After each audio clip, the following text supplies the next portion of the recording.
ত্রিপুরা ঊনকোটি জেলা কুমারঘাট মহকুমায় প্রতিদিন পুলিশের নেশা বিরোধী অভিযান চালায় পুলিশ। তারপরও কিছুতেই বন্ধ হচ্ছে না নেশা পাচারকারীদের নেশার পাচার বাণিজ্য। এবার কুমারঘাট উত্তর বাবিয়াছড়া এলাকায় পুলিশের নাকা গেট চেকিং পয়েন্টে পুলিশের জালে নেশার ব্রাউন সুগার সহ ধরা পড়ল দুই কুখ্যাত নেশা পাচারকারী। ব্যাটারি চালিত একটি অটো গাড়িতে করে পেচারথল থেকে কুমারঘাটের উদ্দেশ্যে আসার সময় পুলিশ ধৃত দুই নেশা পাচারকারীকে আটক করতে সক্ষম হয়। পুলিশের চেকিং চলাকালীন সন্দেহভাজন হিসেবে ব্যাটারি চালিত TR02 C3063 নম্বরের একটি অটো গাড়িকে পুলিশ আটক করে। অটো গাড়িতে তল্লাশি চালিয়ে দুটি সাবানের কেস থেকে উদ্ধার হয়, যাতে 23.25 গ্রাম নেশার ব্রাউন সুগার ছিল। একই সঙ্গে পাওয়া যায় নগদ 35,500 টাকা এবং দুটি মোবাইল ফোন। এই ঘটনায় গ্রেপ্তার হওয়া দুজন নেশা পাচারকারীর নাম আকাশ চন্দ্র দেব ও সানি দেব। দুজনেরই বাড়ি ঊনকোটি জেলার কৈলাসহর পাইতর বাজার এলাকায়। পুলিশ অভিযুক্ত দুইজন নেশা পাচারকারীদের বিরুদ্ধে NDPS আইনে মামলা রুজু করে। কুমারঘাট থানায় প্রক্রিয়া শুরু হয়েছে। কুমারঘাট থানার ওসি সঞ্জয় দাস জানিয়েছেন, ধৃতদের পুলিশ রিমান্ড চেয়ে কৈলাসহর জেলা আদালতে তোলা হয়েছে।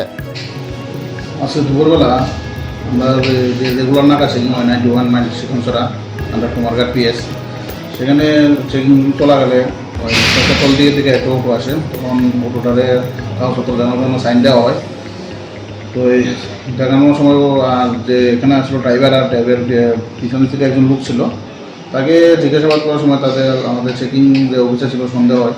তখন সন্দেহমূলক গাড়িটাকে সার্চ করে গাড়ির পিছন দিকে সিটের পিছনে একটা প্যাকেটের মধ্যে দুইটা শোকেস পাওয়া যায়, যেগুলি হেরোইনে ভর্তি ছিল। তারপর আমরা যে NDPS এর যত লিগ্যাল প্রসিডিউর আছে সেগুলি আমরা মান্যতা দিয়ে চাষ করে তাদের কাছ থেকে মোট ওজন করে 23.25 গ্রাম হেরোইন নামক নেশা সামগ্রী আমরা উদ্ধার করতে পারি। এবং তাদের যে দুজন ছিল ড্রাইভার এবং আরেকজন লোক ছিল, তাদের পার্সোনাল সার্চ করে আমরা তাদের কাছে 35,500 টাকা এবং দুটি মোবাইল সিজ করি। স্যার, তারা নিয়ে আসে। ব্রাউন সুগারগুলি বাজার মূল্য কত টাকা হবে স্যার? 2 লক্ষ টাকা হবে। আচ্ছা, যে অটোটা আপনারা আটক করছেন, অটোটা কি অটো ছিল? এটা ই-রিক্সা, ব্যাটারি চালিত ই-রিক্সা। আচ্ছা, আর যে দুজন যে আপনারা গ্রেপ্তার করছেন তাদের নামটা যদি একটু বলেন। একজন নাম হচ্ছে আকাশ চন্দ্র দেব আর আরেকজন হচ্ছে সানি দেব। দুজনের বাড়ি পাইতুর বাজার, কৈলাসহর।